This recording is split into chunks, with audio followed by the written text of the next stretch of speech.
Hey there, Sharon Horne-Ellstrom here. Welcome to day 1917 of What You Up To Now, documenting and sharing the journey. As I originally transitioned in 2017, I first came online for the most part. Prior to that, I'd been in offline businesses in corporate America for decades, literally for decades.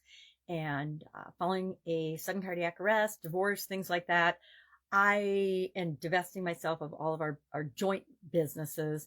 I wanted to do something, but I wasn't sure what. I wanted to do something totally different and new that I'd never done before. And so I hopped online, hooked up with an organization called ClickFunnels as my introduction to how do I get a quick overview of the internet, how it works, marketing, online marketing, internet marketing, whatever you call it, all those things. And then what tools and strategies are working now.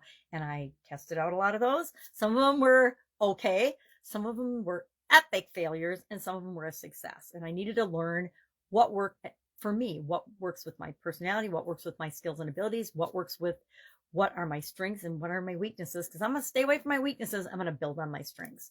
So it's been an interesting journey, and I've been sharing it and documenting it here because I have vision challenges that have gotten really bad over the last couple of years and had them for decades, but they finally, following my sudden cardiac arrest and some more eye surgeries, my vision kind of tanked. And so since about 2019, I've been legally blind, and that makes life just more interesting and more challenging. It's like, for a lot of people, I think it would shut us down and stop us, but I'm like, no, I'm going to figure it out. I'll figure out what I can do, not what I can't do. And so I use lots of magnifying glasses. I use big screens and things like that help me. I use voice technology. There's so many things that can help us no matter what our challenges are, if we're willing to look for them and learn them and try them. And I have always been a learner and a lifelong learner. And so to me, it's just another challenge to overcome and figure out how I'm going to handle it.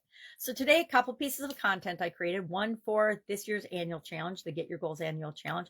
We're going through a goals process at the end of each month that we identified in January. We went through a bunch of different goal frameworks as part of the challenge and looked at them, tried them out, and then figured out and created our own process of what works best for us as a group, and me included.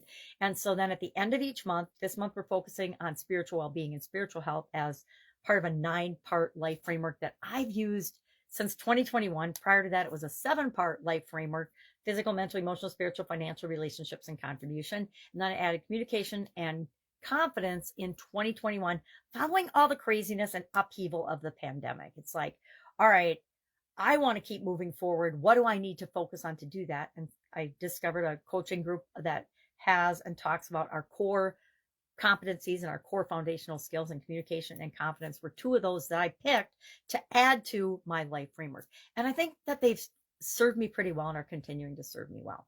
So we talked about the step 1 of that process today in the annual challenge. And today's actually day 114 of our annual challenge. I love annual challenges. This is about my 6th one, not 6th one online. I've been doing annual challenges for a long, long time. Since I was young, I would challenge myself to improve or do something every year. And then I started doing them online to get over my fear of doing video, because like everybody else, I was scared to death to see myself and hear myself on video.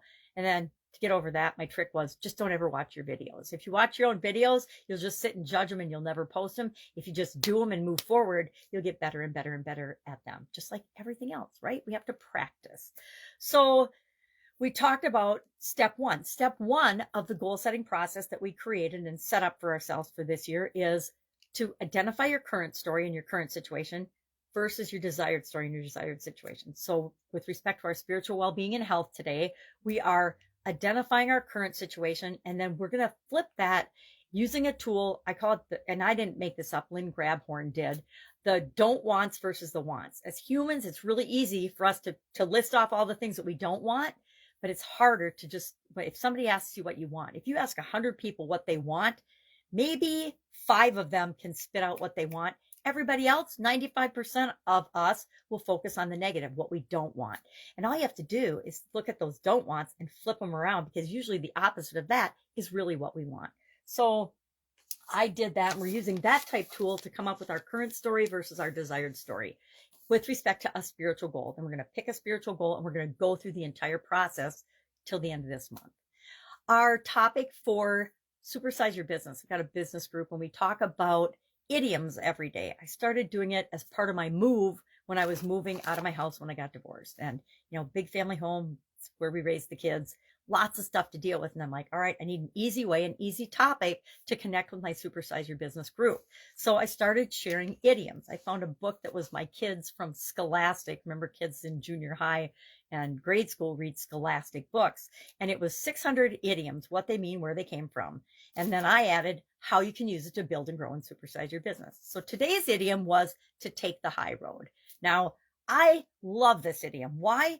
It reminds me to stick to my core values, who I really am, and what's important to me in my life and in my business. And to always, no matter what craziness and insanity is going on around me, do what's right, right? Do what's right and good and moral and valuable. Don't, just because people around us are behaving badly doesn't mean we retaliate and behave badly. I do not believe in revenge. I believe in karma.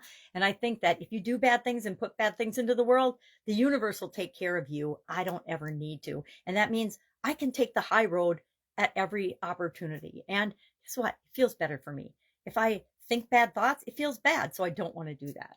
So that was our idiom and our expression today. It's actually from the 1948 presidential election when Thomas E. Dewey was running, Republican candidate was running against President Truman. And of course, he was letting people decide if Truman's actions and what he was doing about the world were the high road or not. And apparently they did, because of course he won the election. So that's it. Those are my couple pieces of content today. Lots going on in my neck of the woods. I'm working on some new projects, which is always exciting and fun for me, as well as dealing with some people that aren't taking the high road, because that happens too. All right, if I can help you anyway, ask. Otherwise, have an absolutely fantastic day and week, and I will be with you tomorrow. Have a great day.